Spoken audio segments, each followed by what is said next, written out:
afternoon. I want to welcome attendees and speakers. My name is Robert Ortiz, and I have the privilege and honor to serve as the Vice Chair of the HR and Professional Development Committee for the Chamber of Commerce. Our chair, Aaron Tanny, unfortunately could not be here today. His intention was to be here and to not only provide opening remarks, but also moderate the panel. I'm happy to do so in his absence, and we will miss him, and hopefully he has an opportunity to watch the recording of this at a later time. Today's discussion is about pathways to tomorrow's workforce. It is a very riveting discussion. During the session, we're going to explore some of the barriers employers will need to address and strategies they should adopt in order to maintain their agility, innovation, and competitive edge. So before we get started, I wanted just to mention some housekeeping sort of notes. Because we are going to be engaged in discussion, I would ask all of you to please remain on mute. And although you will be on mute, please note that this is definitely intended to be an interactive session. So if you have any questions, please be sure to enter them in the Q&A feature, and we will allot a small amount of time at the end to ensure that your questions are answered. And to the extent that we cannot answer them, we'll be sure to get back to you and respond to them accordingly. We want to let you know this session is being recorded, and a recording of the webinar will be added to the Chamber website in a few days.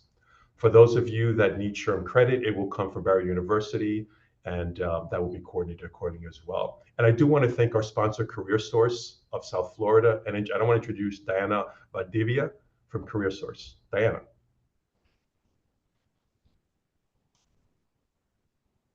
Diana, I think you're on mute. I think you're on mute again. There, can you hear me now? Oh, we can hear you now. Thank you. Yes. Wonderful, great. Thank you, Robert, for the intro. And for presenting sponsor for CareerSource South Florida. My name is Diana Valdivia. I'm with CareerSource South Florida. I'm the Business Services Ambassador for the agency. We are your local workforce development board. And basically what CareerSource provides to the community is assistance in recruiting, in training, and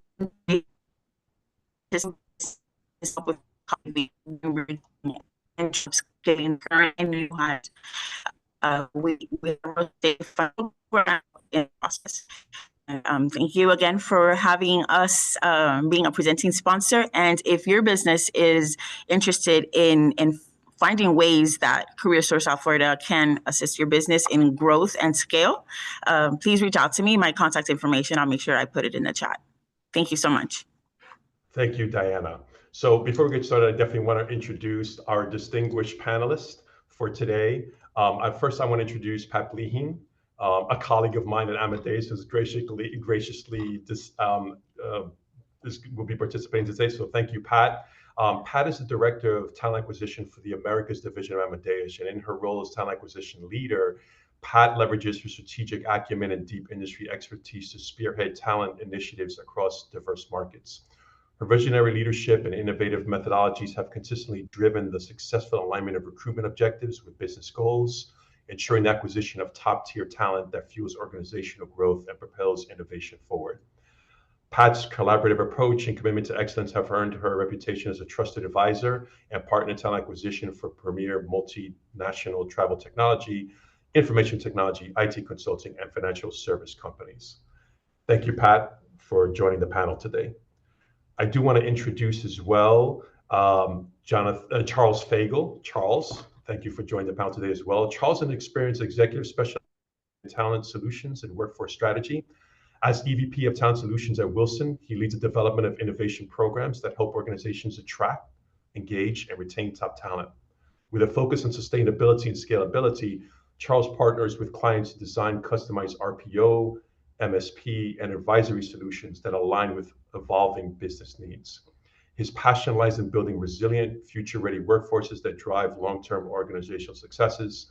Charles, thank you for joining the panel, and I will mention for the benefit of all you, today's content really comes from Charles, who not only contributed to this panel, but also sits on our committee. So thank you, Charles, for joining. And lastly, but definitely not least by any way, Jonathan Ross. Jonathan is the founder and managing director of HRH Search, with over 2 decades of experience and a dedication to relationship recruiting, in addition to his previous work experience in sales and marketing. Jonathan prides himself on creating and matching the right connections, not just what looks good on paper. His clients have ranged in size from Fortune 50 companies to privately owned organizations. He and his team work on positions in human resources, accounting and finance, supply chain operations, administrative, and legal. And interestingly enough, Jonathan sits on a couple boards for the HR Miami Shuram. He's actually a past chair of this committee as well, not only a chair, but also an at-large chair. And he's also on the HR Shuram State Council. So welcome one and all to this panel. So before we get started, let me just share for the benefit of our audience this. According to a recent World Economic Forum, a Forum Future of Jobs report, employers estimate that 44% of their employee skills will be outdated in the next 5 years. If one considers that staggering statistic and the implication to making a wrong hire, the costs are high. Gallup suggests that replacing employee costs around 40% of the role's salary for frontline employees, 80% of the salary for technical roles, and 200% of the salary for leaders and managers. And if we think about the fact that Miami-Dade County is represented by more than 75% of small to medium businesses, those costs can be devastating to the longevity of the local economic ecosystem. So panelists, my first question to you, and I think Charles will start with you, and we'll sort of go around the room. What are some other common barriers that employers need to consider prior to seeking a future employee? And obviously, in preparation for this session, we came up with an exhaustive list. It could be culture fit, it could be geographical, generational expectations, geographical desirability, entering into new community, housing, transportation, working from office, remote or otherwise. So take us, what would you consider, Charles, as far as some common barriers that employers need to I consider? think all of those are common barriers, and let's dive in probably to each one of them. But I think I'll start with the statistics that you just mentioned are just so impactful and so serious as we're thinking through these things. And I read a quote the other day that said the future of work is about building resilience into every part of the organization. It's not about predicting trends, but preparing for the unknown. So what we're talking about today probably isn't what we thought we would be talking about 5 years ago, right? So when it comes to culture, right, what are those foundational elements, right? What are the things that you as your organization are table stakes for them that are going to be continual over time? We at Wilson, we talk about it being our DNA. What is the foundation that we're going to work from that helps drive some ways you want to attack all these different barriers? You mentioned generational expectations. We're for the first time 4 or 5 generations in modern history in the workforce, right? What does that mean? Are we empowering our leaders and our teams to understand what that means? Right? Is there, when we think about Gen Z, we want to focus on flexibility. They might be digital first in preference, right? Versus Gen X might be prefer direct communication, right? If you don't pick up the phone to a typical Gen X and you just Slack channel them, that might cause, strain on a relationship. And, thinking about baby boomers and, where they have a wealth of knowledge and want recognition for their experience and just encouraging their mentorship across your workforce. So just understanding those different generational divides, while maybe typical and not always the same, right? Encouraging and understanding and having those cross collaborations so that you build that resilient workforce and start to remove those barriers so that you're then attracting that talent, but retaining it to begin with. You mentioned, remote versus an office and, transportation and, the barriers around that. I don't think this conversation has one correct answer. I think you need to go back to what does it mean for your organization? And we're talking about coming back to that culture and that DNA that you're trying to drive.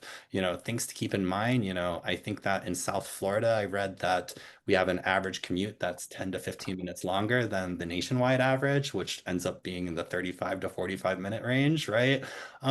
That might be a short commute for some people. So when you're thinking about where you're putting an office, whether you want in-person people, being very strategic about that. And then when you're in an office, if you're driving for that in-office experience, if everyone's on Zoom calls, which are wonderful, right? Are you driving the value of having that interpersonality connections, right? Versus if you're a remote first organization or hybrid, absolutely, we constantly need to have meetings to get things done and plan. But are you creating the space where if you're in person, you might have that opportunity at the typical water cooler, right?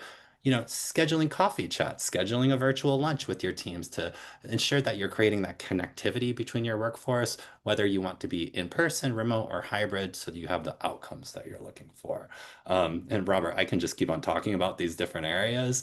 I think the other thing that we talked about at length was, the influx of people to our community in South Florida and what that means for individuals, right? And relocation and the new community. And I think one of the things to remember when you're attracting talent to our area is it's not just a logistical effort, right? Humanize it, right? I think early careers internships are about to kick off in the next couple of weeks for the season, right? And those individuals, well, do you create a holistic program for them? Do they have, or do you have a relationship with developments? Have they ever signed up for services? Are you guiding them through all of that so you can get the intern populations and early careers you're looking for? Versus, are you looking for a tenured individual? And, then there's different things to think about. And do you want to offer spouse or partner job search assistance? Again, it's just making that as human as possible to help remove those barriers and think through it. Um, I'm just going to keep on diving through some of these barriers. And then we talk about employee engagement, right? When you're attracting that talent, what does your onboarding process look like? Whether it's a remote, hybrid, or in office, does it stop with the day the person starts, or what does the engagement look like thereafter? Or do your teams set up regular skip levels with individuals so they're talking to all levels of the organization and making those connections? Are there opportunities for feedback? Are you clearly actioning that feedback? And then going back to, generations is, how are you recognizing those different groups? Oftentimes ensuring that recognition is constant and regular is so important for a Gen Z when you're trying to attract that talent, right? I think the thing that I started with was uncertainty, right? And embracing uncertainty as a barrier. Planning for uncertainty helps remove that barrier. Have continuous forecasting, scenario plannings instead of, maybe years ago we could plan for the workforce for the year. No, we have to constantly flex at the moment. And I think, looking at your workforce holistically, whether it's your permanent talent or your flexible talent, and just creating an integrated plan will help remove some of those barriers. I think all of these and more barriers I haven't hit on can really, just seem stressful and overwhelming for organizations, whether they're small, whether they're medium sized or large. And my advice is always start small or with a pilot and, fail forward, right? Adapt, refine, and continue to expand from there. So those are just some of the areas of barriers, and happy to kind of drill on any if you have any questions or anything from there. No, I can thank you. keep on Thank you going. for that. No, I know you can. I know we can speak hours on this. Pat, what were your thoughts on barriers? Kind of to follow up with what Charles said, I think there are many. You said you have to flex, right? Many employers these days, small, medium, large, do have to flex because it has changed a lot. I think COVID and post-COVID has changed how our candidates think about jobs. And they really have strong preferences, and it goes, what my experience goes across generations. It's not just the boomers, it's not just Gen Z saying these things, and people have different definitions. When you say hybrid, some candidates think, oh, that means I can be, maybe 1 day in the office, 3 days in the office. It means different things. Remote means different things to different people. So from the talent acquisition perspective, from the corporate talent acquisition perspective, I think it's key that we understand the talent pool and the talent market, because often I believe our hiring managers that we work with believe that there is an infinite supply of very overqualified, well-qualified people within driving distance of their office that are dying to come work for our company. Well, we all know that's not the case. Exactly. Exactly, right? There's an abundant supply, and their extensive, 5-page, 10-page job descriptions will be able to find everybody with all of those qualifications. And the reality is, most of the people we need to hire are already probably gainfully employed, right?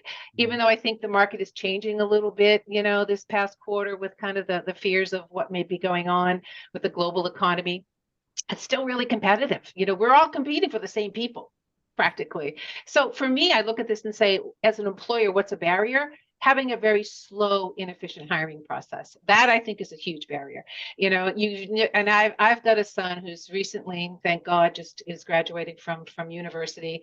Only took him 6 years, but he got there. We saw him pick up yeah, he's finally there. But I can hear him when he's applying online, and he's complaining. He goes like, people want so much information. They just want to click, click, click, get the information into the system and keep on going. So I urge that we think about the hiring process, the systems we're using. If it's an online application process, you can't have too many clicks. You can't be asking for too many information, because otherwise you've lost them. You know, we're the age of, you know, a few clicks, a few thumb clicks, and you're gone. So too for the amount of interviews. You can't have an inordinate amount of interviews. Candidates, again, just won't put up with it, because say, you know, I can just go down the street and get 2 interviews and I've got an offer. Same with the offer. So many managers are like, I really like that candidate, but can you find me more? Like, oh, and so meanwhile, you've got probably what is the really good fit, and you're asking to bring in more candidates. So it's kind of that snooze you lose principle, that then they go back and they go, you know, the first person we interviewed, we want to make them an offer. Well, that first person has not been waiting, right, for us for the offer. So I think that's important. And as a second thing, I think as an employer is to know your employer brand digitally. How are you perceived in the market by candidates? What does your website say? Do you have a website? You know, I think, Charles, you talked about the DNA, the values, the culture. Is that communicated some way on your website, in your job postings? What does Glassdoor say about you? You know, for the people that have come to work for you, either the good and the bad, it's out there. And candidates will check you out. They will check you out. They'll go on LinkedIn. They'll go on Glassdoor. So I think it's important that you think about that as well. So that's what I think would be some of the barriers we have to think about. Thank you. Jonathan, you were nodding your head. Tell me. Yeah, well, no, as Pat and Charles said, I mean, ultimately, I mean, SHRM says the same thing. 50 to 60% of the salary annual salary is the cost of getting an employee or losing an employee that's not aligned appropriately. One of the big things that we've run into in South Florida is the fit, because South Florida is a unique environment. I mean, I know you guys know it at Amadeus because I used to recruit from you in my previous life. And you bring the best talent from everywhere. But the problem is the best talent from everywhere doesn't necessarily fit Miami. They can fit Amadeus, but they might not fit Miami. I know, great story I've been telling for years. I had one that I brought down from North Carolina, I believe, for a client, top tier, manager level, VP level, came down. They put him up in Brickell for a house, for a temporary, while he was finding a place and all that. He felt unsafe and left after 4 months. So, and it's Brickell, and it's not like a bad area of Brickell. It's Brickell. So, I mean, those of us that are from around here, we would see that as a good place to put. That's a really nice place to put you up there. But he just felt uncomfortable and felt unease. It's one of the biggest things I'm working with clients when they want someone top tier from outside of here. I advise them to be very careful on that, because the culture in South Florida is unique. We are Latin America and we are America, or US, excuse me. And to adapt to that, we've had such a big influence and such a big group of people coming from New York and all over the United States. And they're somewhat adapting, and they're not.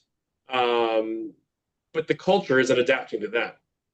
So the culture, the Hispanic culture and the Miami culture, because it's more than just the Hispanic culture, it's the Miami culture that has been created here, it is sometimes difficult for outsiders to do it. And I think that's one of the biggest things you have to look at when you're bringing people. I had another firm that didn't want anyone from local. They wanted to bring all their people from their city. I won't tell them which city because you guys will all make faces, but they wanted only people from that big major city, and they wanted to import them, and they'll pay to bring them in down here. And I'm like, well, then why are you in Miami? It just doesn't make sense. It was a IT type company. They wanted to be where the IT stuff is happening, where the technology is happening, but they don't want anybody here. Those are things that you're going to have to grapple with and plan for, and really do some due diligence on culture adaptation and how to bring them into your culture when they come from outside. Those are the biggest things that I would say jump out to me. Terrific. Thank you all for that interesting perspective.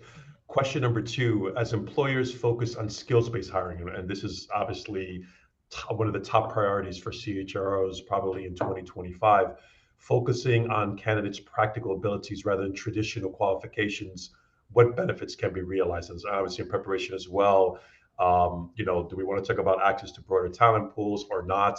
Faster hiring and reduce costs, improve retention rates, better adaptation to industry changes. But again, this focus now on skills-based hiring, what you know what are the immediate benefits that you think that can be realized? And I open it up. I don't know if Pat, you want to go first. I mean, there's something that skills. Sure. I know we've been discussing this internally within Amadeus globally from our perspective. So maybe I'll start with you. Sure. Happy to.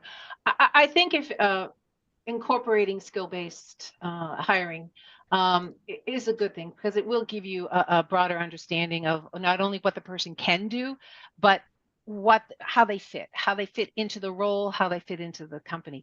And I look at this as you're recruiting smarter, not harder.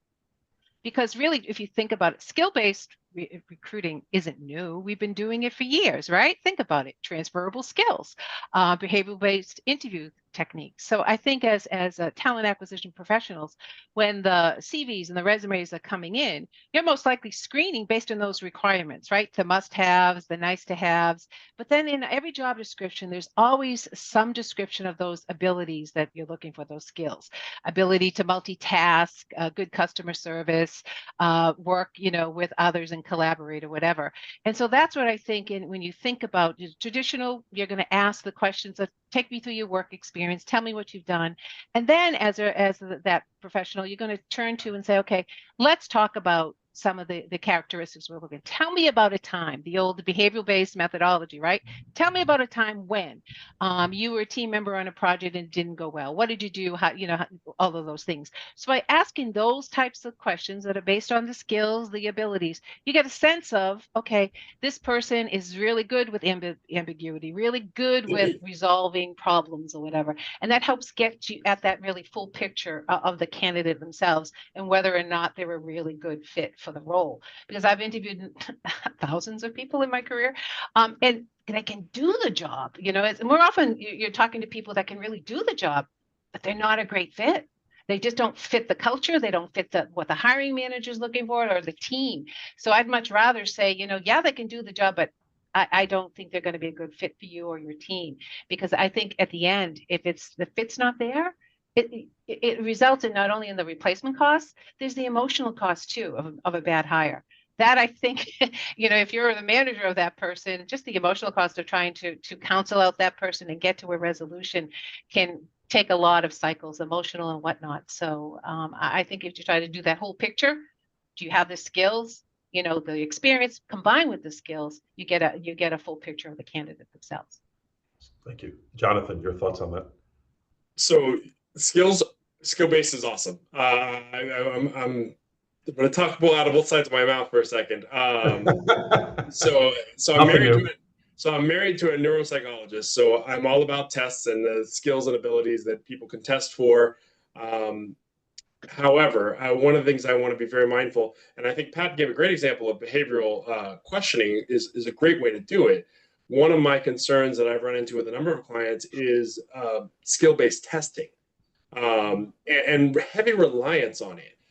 Predictive index and other stuff like that. There's nothing wrong with these. They're great parts of the whole. My concern comes when they put too much focus on those. We just had someone the other day that I know would be great fit for the company. I've worked with this company for 10 years. I know them well. I've placed a number of people there. They didn't test exactly right on the predictive index, so they ruled them out. And again, to Pat's point, I can show them behavioral examples of what they've done in the past related to that skill and ability, but the test said no, so they went with it. I'm a third-party recruiter. I can only argue so much, but that's one of the things I would be very mindful of. And there are also some laws on where you can't use it as exclusivity for determining factor for hiring and all that stuff. Talk to Aaron about those laws and stuff. I'm not going to do that. But the point being, as far as that's concerned, that's one of my big concerns. And I try and counsel my clients and friends for that matter, just, be mindful. It is a tool that you use in the connection with other stuff. I think the key is what Pat said, that behavioral type interview, talking through situations where they used it. We need to train our line managers better on that so that they don't have to think that they have to rely on those other options. And the other side of that is placing someone that fits. So Pat mentioned that, you know, they're great in terms of skills and abilities, but they don't really fit the culture. Well, I think there's something to be said on the other side too. Those that fit the culture and are slightly less on skills and abilities, because there's a lot you as professionals, as HR and as companies can train people on. So if they're, you know, I'm using a random, if the SAP they're a 6 out of a 10 and they need to be a 9, you can train them on that extra part. You can't train that culture very easily. If they fit in that organization, they fit with the people, they fit with your mission. Key one is the mission. If they fit with the mission, the rest you can train. At least that's why, as long as they have the basic core knowledge. So either for you, Jonathan, or for Charles, then. So which one carries more weight? Is it culture? Is it skills? Which one is it? We're Because always you are. talking about DNA match project concept, Okay. right? And I would echo Jonathan. I think if there's a DNA match, a lot of those skills can be trained. And you know, I take kind of an alternate, like going out for the skills we're looking for, but I think about just the skills journey overall. I think you mentioned Amadeus is on it. We've been on it. I think every company is on it. And you know, we've rolled out the skills cloud, you know, in our organization over the last 12 to 18 months so that we can, you know, really understand what we have in house to start with, right? Before we then try and decide, oh, well, I need that skill on the market. So, you know, and then when you're going through that journey, it's right, when you roll out these tools and these technologies, there's millions and millions of skills that like you can say that I have, right? So I think for us, when we went through that journey, is like, what are the top skills we want to know about whether or not we have in the organization, and really providing a framework for our teams to say, these are the things we want to know in a first pass, the second pass, etc. And then we built those skills validations into, you know, the overall review process, so that while I say I have a skill, it now is in the review process to determine whether or not, you know, your leadership agrees that you're a, you know, a guru at that skill or what have you. And then from there, and having that internal mobility, right, so that you can look for talent that might want to move, right, and almost has the skills you're looking for before you're going external. And then driving, you know, things that we do to help things that drive skills building that we know that we have a gap in is we offer gigs on a regular basis. People, like, I use project management, right? It's a skill that everybody should have, and a lot of people are interested in, you know, put a gig out to your marketplace and let somebody show you that they have that want, and do a stretch project and things like that. So that's how we've been going through that journey to then make sure that we're going to market for the right type of skill sets that we maybe can't build over time and we just need to find. Okay. And I want to Thank follow you. up what Charles No, said. go ahead. One of the keys on that is the skill and ability doesn't have to be in that position.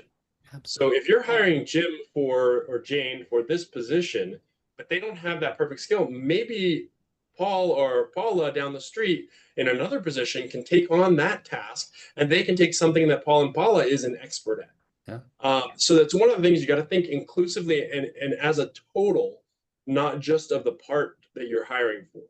Because another great example from another client, well, actually one of the same clients actually, where they did a really positive, is they took someone that had skills A, B, and C, and they changed the job description and changed the role. So that person now is doing B that was done by a whole other person, and that person that was doing B is now doing something else. So they were able to mold, and it helped to match salary because that person was a higher salary. So they were able to switch around the, you know, make the pay work because the person was taking on more responsibilities. So it was a great win-win. They got more responsibilities covered by the position. The person got the pay they needed. And it was really, it's a good fit, and it didn't hurt the organization. So it wasn't like, you know, Pat or Robert is saying, well, we need to pay an extra $20,000 for this person. Okay, well, they're going to be like, yeah, we don't care. No. But if you can say this person can do the job that we're paying someone else $40,000 for, okay, sure, that's an easy decision. Sure, we'll pay them an extra 20. So I mean, that's one of the things, is really looking at the whole of your package and your picture as it comes to stuff. And I think Charles, that's exactly what Charles was saying. Is just matching it in there so that it fits the organization's needs wherever it is. Yeah. And I think the other thing that you just brought to mind is skills definitions, right? Yeah. What you might think is a skill XYZ, making sure you have clear definitions of what that skill means to you as an organization. And then when you're thinking of looking on the market, right, there's everybody's going through this journey, right? These organizations is so understanding definitions. And while that might be called a different skill in this organization, if you have a definition and a common understanding of what that means for your organization, then you can match accordingly, right? Because not everybody's definitions are the same. Can I ask you a question, which Yeah. was not on our agenda, but I'm going to ask you a question because you sort of brought it up and it sort of triggered this inquiry for me is, so where do you begin? Do you begin internally first, then go externally? Or vice versa? That's what we did, That's a right? good one. Yeah. That was our approach, and we did it pretty methodically in a piloted rollout with, as I mentioned, we want to know. I'm just going to say these top 100 skills that we're very interested in understanding whether or not we have all of them and what levels, and then from there, right? Not saying people couldn't tag other skills, right? That they said that they had, but we want to know about these, and these are the ones that we're thinking that we might need in the future, and let's see where everyone's at, and we just expanded from there. And did Charles, you see positive? How did I'm sorry, go ahead. Charles is that? How did you evaluate that? What thing did you use, or what program, or testing? We're a Workday house, so we've used Skills Cloud, right? And then we've rolled that into the performance management programs. Sure. Gotcha. So you're on a regular basis looking for opportunities to learn on what their skills are. Exactly. Yeah. So Robert, to your point, where do you start? Both. I don't think one is the other. And I don't think we have the luxury or extra cash to afford to pick one or the other, because the reality is we don't know what the market's going to look like. And you might have the perfect candidate, as Pat was mentioning, that their line managers think down the block, but you also might have them internal. And there's great ways to what Charles said is to do it really cost effective to evaluate the skills that you have internally while still maintaining the growth and the outside influence of additional candidates that can help your culture grow. Because you've got to match that. And I think the cost of internal evaluation can be mitigated, again, to what Charles said with the systems and softwares.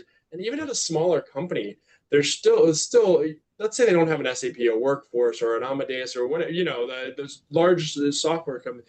There's still ways that they can integrate with LinkedIn Learning or with other skill assessments that you can do on a much smaller scale. We've talked about it for years. South Florida is 70% small business employed. That's a huge number and staggering because we are a metropolis. But still, most people are employed not by the Amadeuses, not by the American Airlines, not by these big companies. They're employed by mom and pops. 50, 70, or 100 employee companies. So when we're giving help to them or giving advice, they need to think that they can't be a Amadeus. That's not them, that's not their DNA. But there's plenty of ways through the environment that people like Charles, myself, and others can help you connect with the right areas and people that can do that. Right Management does some great training.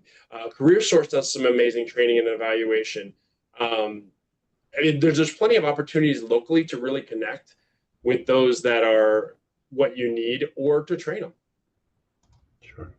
Can I just add to that? No, please, Robert, Pat, just please, before. please. No, I think please. in theory, this sounds good. And as you said, Jonathan, the large percentage of small mom and pop types of organizations, I think in theory, they would say, yes, of course, this makes sense. But then they're going to say, yeah, but I have bottom line, right? I have bottom line and I need this person trained today that knows what they're doing. I can't invest in this person. I can't have these gigs. What would you say to those companies? And we know we're talking long term, but they're talking short term right now. They don't have the time or the revenue to support something like this. Believe me, I know. I'm a small company. I get it. Okay. It's unfortunate. And, it's kind of, we can want it, we can need it, but if it's not there, it really doesn't matter. I mean, and unless you have the pocketbook, so they don't have the money to train it, they don't have the time to wait, but then they're not going to have the money to buy the candidate that has it either. Because that candidate is at a premium, and that candidate can go to all these big companies too. So it's kind of a chicken before the egg type mentality, is that you have to kind of balance that of what you're going to train and willing to sacrifice in order to get the whole. You might have to take an extra 2 weeks to ramp someone up, or a month or 2 months, but it would take you 6 months to find a person that can do all those tasks. So, I mean, the balance of those things really is something as a professional owner, leader in a small organization, you've got to really open your mind to that. Look for the resources. I mean, there's resources out there that are free or cheap. You know, SHRM offers a ton. SHRM membership is cheap by comparison to most things, and they offer a ton of free membership, free trainings and teachings, and how to lead an organization. There's local organizations, like I said, I don't want to just because they're a sponsor, but CareerSource has amazing things that they can do. And if you tell them what you need, they can go get someone to train them, or they can pay you to train them. That was one of the coolest programs I've ever seen that I have not utilized yet. But CareerSource will literally pay part of the salary of someone while you train them. Great. So, I mean, is it really an obstacle, or are you choosing it to be an obstacle as a small business? Exactly. CareerSource will pay a third, in some cases, 90% of the salary for the person. Who's risking what? Yeah. And you're really risking very little for drastic growth in your organization. And I think thinking about it, like, do you want to borrow that need for a while, right? Like when thinking about the generations and how they want to work, you know, Gen Z might want to just work freelance for you for a little bit to help you with that skill, right? You know, external gigs, right? Contract labor, right? And thinking about that holistic, like you don't have to buy that permanent talent necessarily, but borrow it for a period of time to help you build, and then maybe have a more cost-effective approach to that, right? As in different angles, right? Just thinking about it holistically, it's not always a permanent resource you might need. Or firms like myself or there's a ton of agencies in South Florida that can get you someone that's the expert in that and do it just for a little while. Exactly. You know, because if you're doing an implementation, you don't necessarily need that person forever. Right. You need them for 6 months to a year. Hire someone. It's funny, when I started in this business, one of the hardest things I had was the markup. And when I talk about with the elephant in the room is the cost of it. And I remember to this day, AP clerk. We're paying an AP clerk X and we're charging you Y. And that seems like a huge spread. And maybe it is.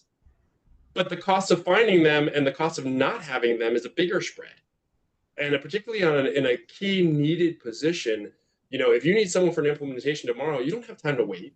If you need someone for AP, AR, those literally are costing you money every day that they're not in the position. And I'm not talking about the cost to hire a new employee. I'm talking about the cost to the actual company, because lost revenues or not paid bills because you've got other people busy. So, I mean, you really have to, Charles's point is, manage that expectation and look for other options. There's a whole new world out here that we can choose from. There's a ton of people that are willing to do remote, and I don't see clients doing that anymore. The majority of employers in South Florida are not doing remote, or are not doing it to the same level. At the best, candidates can expect hybrid. At least all of my companies except for one has a hybrid or in office. And in those rare cases where you need that special talent, maybe that's the exception to the rule. Maybe you go remote on that. I mean, I'm a heavy advocate for getting in front of people, being in front of each other. Not all the time, but the majority of the time. But I mean, there's alternatives. There's other ways to slice the pie. Question for you all, and obviously our third point as we get towards the conclusion of this was about strategies, which we just sort of naturally went into, but you sort of also triggered another question, which was not in our prep work for this session. But question is, given the fact that we have such a huge represented population of small businesses, like you said, mom and pops down here, which many of which is unfortunately sometimes fail because of the lack of resources and many other factors which greatly impact them immediately versus larger companies. How do we get this information in front of them? How do we get them to understand many of the concepts we're speaking about right now? I mean, through forums like this, through the Greater Miami Chamber of Commerce, there's a lot of this stuff. If you're part of the chamber, you can, and I'm not just doing a shameless plug. I've been a part of the chamber now 15, 20 years, and I've gotten amazing connections out of it. talking with other professionals, the HR committee, bringing it up to join the HR committee and bring it up. Hey, what's your problem? One of us on that can find you the solution. It's all about networking. I mean, that's such a key in South Florida and in business, but in South Florida heavily, because we are a very relational culture. The more you get out there, the more you can connect. There's organizations like CareerSource. Another great one that I thought of that I do a lot with is ESGR, which I don't think most of you know who they are. Pat or Charles, do you know who ESGR is? Just for okay, cool. No. I didn't want to assume, but so they're an organization that works specifically with the reservists and with employers. So they are like a liaison and problem solver for those two. So that if a reservist has to leave Amadeus, they're going to help you with that transition. They're going to help you with ideas, how to plan for it, those kind of things. If there's an issue with that reservist, how to mitigate it. But this is an organization that is free, that is in South Florida. Well, actually, it's globally. It's all over the United States. And it's also a great source of people, too, because those reservists, a lot of them have spouses and or military spouses that need work, and they can work here. And to Charles's point, they might be someone that fits that short-term need that has great skill, because they're only stationed in Miami for a certain period of time, but for a year or two, you can get great skills that wouldn't even come to Miami normally. So, I mean, there's lots of options. And to your original question, Robert, it's all about networking. It's always about networking. You mentioned a couple of them, and like just adding to it, like you can look on, like, guys, Google online. There are dozens of networking opportunities that are free on Google Calendar, right? I think Tech Hub South Florida, right? These are absolutely things that you can engage in and join, and typically are mixers, right? And building that community and having those conversations. I think overall, going back to the beginning, and like everyone's dealing with barriers, right? Talking about them and understanding, oh, that's a great idea, right? Or this applies to me, but that doesn't, but maybe this makes sense for them, right? I think there's a lot of opportunities in South Florida and across the country, of course, to have those conversations and participate at minimal or no cost. Terrific. Well, thank you. So first and foremost, thank you all for your insights. We're going to stop now because we do have a number of questions in the Q&A. So no. let's there we go. Yes. One last thing, What? Robert. What? One last thing that people forget from a networking standpoint: talk to your vendors. So talk to the vendors that don't do what you need, but they know people. Your insurance vendor, your technology vendor. They are all network. That's all they do is network. So use someone else's network. Don't just try and do it all by yourself. Okay. Thank you. Thank you. Okay. So we have so far 3 questions. And again, for those that have attended, please make sure if you have any other questions, please make sure to add them in the Q&A function. So the first one's from Maggie. Maggie, thank you so much for your first question. Maggie's question is, how is Gen AI influencing the efficiency of the candidate selection process? In practical terms, are your companies using technology actively in that field? Open question. Good question. Yeah. Good question. I'll take it from the Amadeus please. perspective. We're Absolutely. not yet. We are talking about it. I think many recruiting and talent acquisition and HR professionals are talking about AI and its impact on HR, on processes. I look at this and I've read a fair amount. I can't say anything that I'm an expert or anything, but I think of artificial intelligence and I think about what I do, what my team does, talent acquisition, artificial intelligence. And I'm thinking, you know what? It's really not. It's like augmented intelligence, because when it comes to what we do in HR, there's always a human element, right? We're not going to be replaced by a machine. Maybe there's a part of AI, in my opinion, that could do the screening. So instead of looking at, 100 resumes when you come in the morning at 8 o'clock, they can say, you know what, 100 came in, but these are the 10 best, based on what you said, that, and help streamline the process. But still, at the end of the day, when it comes to trying to have the conversation and understanding, like we just talked about, can you do the job and are you the right fit? That's got to be in my opinion, there's got to be a human element in part of that. So I look at AI as helping to augment what we do today and make it even better and faster and more efficient. So that's how I tend to look at it. I couldn't agree with you more. And the way I tend to think about it is, AI is built into so many different tools at this stage, right? And different levels of it. So Mhm. at some point you're engaging with it, whether it's a really complex Mhm. version of it or a low version of it. Yep. You think about just scheduling interviews, right? That's technically an AI tool, right? Versus, the really high value, like you just mentioned, the screening opportunities. And, we're looking at all of these different tools and technologies on a regular basis. We're piloting several right now in that screening area. I think there's a lot to come and change is happening so fast in this area. And it's, critical to think about what impacts you're trying to make and how you're trying to use it, but 100% augment. There's always the human element. Yeah. We're never putting it in the driver's seat. Yeah, Sherm says all the time, AI and HI, the human intelligence with the artificial intelligence. That you really got to have the two of them together. I use artificial intelligence and AI almost every day in my work. ChatGPT and a number of others. I have large accounts on it. It's a great way for me to bring data and clean up the data presenting to my clients. So if I'm presenting 10 candidates, I might take those 10 candidates, put all my information in the system, and have it make a table for my client, which would take me hours, if not days, to do it in the past. But comparison contrast. Here's a pricing comparison. Here's a skill set of comparison, so that they can have a really good idea and cut the time down. Those are great applications for artificial intelligence. That's what I use all the time, and that's how I use it. And it's a practical, free if not cheap way to do it.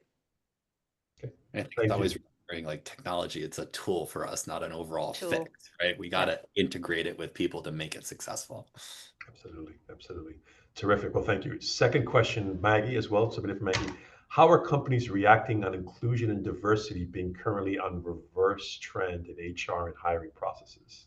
That's a loaded question. I don't think they are a reverse trend. I think that's politics, and that's so be it. Organizations still understand the importance of diverse perspectives, and that's not about race, creed, that just diverse perspectives. That really makes a difference in an organization. It makes a difference in an organization's growth and skills and abilities. I mean, I look at a company like Amadeus, just because I know a little bit about them, they have a broad group of culture and backgrounds. They're not going to get rid of it because there's a quote ban on it. It's not about checking a box of diversity. It's about creating the environment where you can get the most from different perspectives. And I don't think that's going to go away no matter what the politics says. Well said. Great. Very well said. Thank you. Next question from Jorge. Thank you, Jorge, for your question. How are you all looking into promoting or encouraging tapping a new talent pool of young adults with unique abilities / developmental disabilities that are extremely talented and unique? FYI, they come with support for them and support for their coworkers by our program, DMF Employment Opportunities. This population in Miami-Dade has an 80% unemployment rate, and we are motivated to work. Thank you. Well, I mean, I think of Big Brothers, not Big Brother. I'm sorry, Best Buddies, those Best kind of Buddies. programs. Yeah. Best Buddies, not Big Brother. Sorry, Best Buddies has a similar program. A lot of my organizations are using those because they have that support. And if DMF, I think I'm saying it right, has those kind of things, I mean, I think it's key.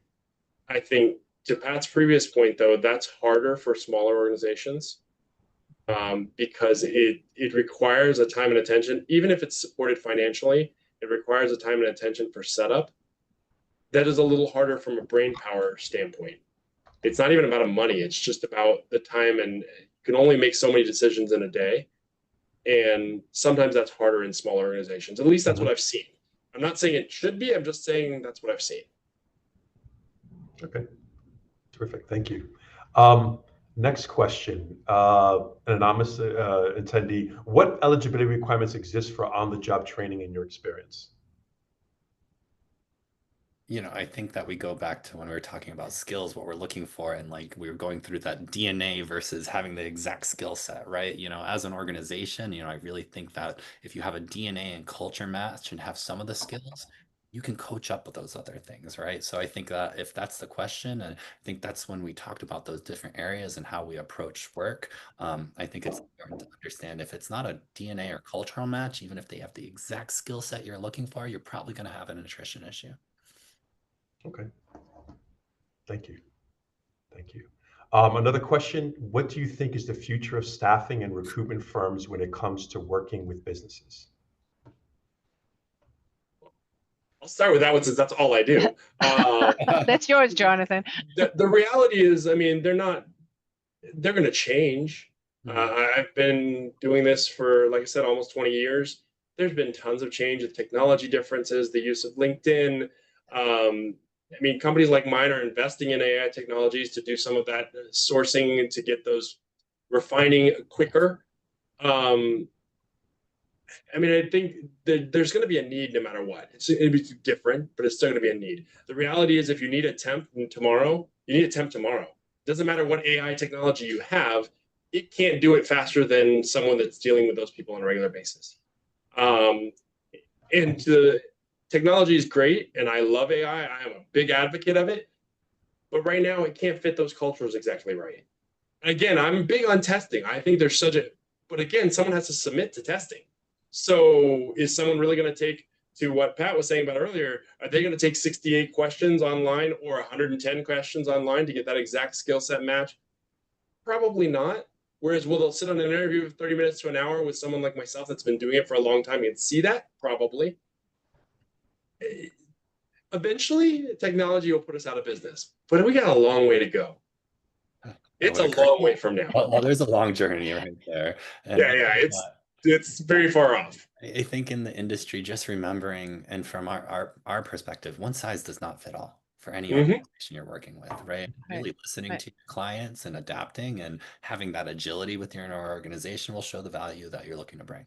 And those relationships, are key in understanding the organization. Yeah, exactly. And a corporate talent acquisition function can't do it all, and they have to recognize that you need to have those partnerships, out there, because it's the time and value, the return on your investment, the cost of not having that, as you pointed out. You have to be smart about that and think what's the best thing to do in this situation is to engage partners and say, help me solve this problem, whether it be a staffing issue on a temporary basis or looking for somebody that you've been searching for and you just can't do it, but perhaps one of your partners will have the right connections to get you that person. So that's really, I think it's always that balance. And I always tell clients they shouldn't be using us exclusively or anyone else exclusively. The reality is, and I don't mean exclusively in terms of the organization, I mean for all of their needs. I mean, I think if there's 10 jobs that they're working on, one should probably go to an agency. But the other, it just depends on the need. I mean, if it's a very specific, like some of the Amadeus jobs are very specific, you've got to go deep. You might have 20 jobs that are very specific. But in a general rule, if you have 20 jobs open of the same type, then you should be hiring a recruiter to specifically do that. Yeah. And then only outsource the ones that you don't have the time or manpower to do to others. And that goes with Charles's organization and stuff. There's plenty of things we both can do for you, but you shouldn't be using us exclusively. As much as both of us would love to make the money, it doesn't fit the whole, and it really will make it hard to fit that culture. That we come back to the culture.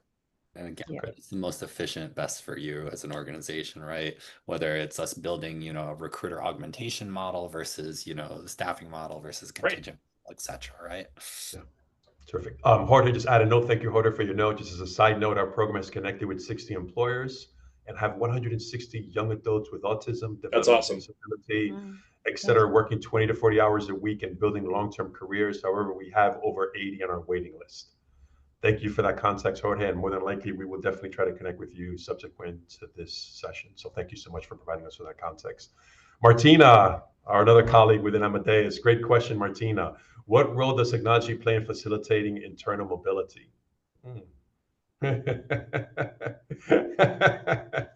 Charles, I know you both got good answers. So I think really thinking when we're thinking about small organizations, right? You don't need a giant HRS to do these things for you. You can think through, right? And you can go low tech as an Excel spreadsheet, right? Like based on the size of your organization, or as high tech as some of those major technology firms like the one I mentioned, right? I think understanding what that is, talking through your employees, validating those skills, and creating that internal marketplace, whether it might be for 10 people or 100 people or 1,000 people, right?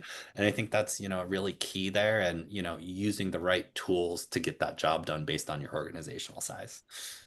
Yeah. Terrific. I would second that. You got to start somewhere. and build, right? You get Yeah. build and communicate, get some success, market that, and just keep on building and building and building. You'll get there. Okay. We will get there. We will. One last question, because we have 3 minutes left and I want to be respectful of everyone's time. So this is from, another Ali. So Ali from our team as well and Pat's team. Thank you, Ali, for contributing. In each of your unique organizations, and in your opinion, how should organizations achieve agility without sacrificing collaboration? And that's a fully loaded question. You will either Charles and or Jonathan, you got 30 seconds. We're in the that's a loaded question. That's loaded, yeah. That is totally loaded. I think creativity and agility go hand in hand, right? And like, being able to be creative and thoughtful, right? It drives agility and then, innovation. But there's a fair balance between innovation and foundation, right? And if you move too fast, you start to lose your foundation. If you move too slow, you lose the innovation and agility. So I think there's just a fair balance across it. So I'm going to pull a politician and pivot because the other question that here is they asked, is AI helpful in minimizing interview bias and producing better DEI? So yes and no. AI has a limited ability at this point to do some of those relational things. I think the easier way to do it is probably to have a more structured interview and have a core requirement. And, we're asking these 6 questions and we're getting the responses. And then you can use AI to interpret that data afterwards. I think the structuring of what you're really looking for, not just, hey, I like Jim, I like Jane, or I like Juan, whatever the case may be. I think that is a key, because as much as AI is awesome, and I'm a super advocate of AI, it's not there yet. Yeah. Okay. Well, so first of all, thank you all so much. And one last comment from Amado Alfaro, who's also on our team, and Amadeus. He says he feels that AI could be very helpful in minimizing or even eliminating interviewers' biases. Robert, that's what I was answering, man. Which also helps AI. I know. Well, listen, so panelists, first and foremost, thank you so much for your time, for your insights, really, really spirited discussion. Really enjoyed moderating this panel.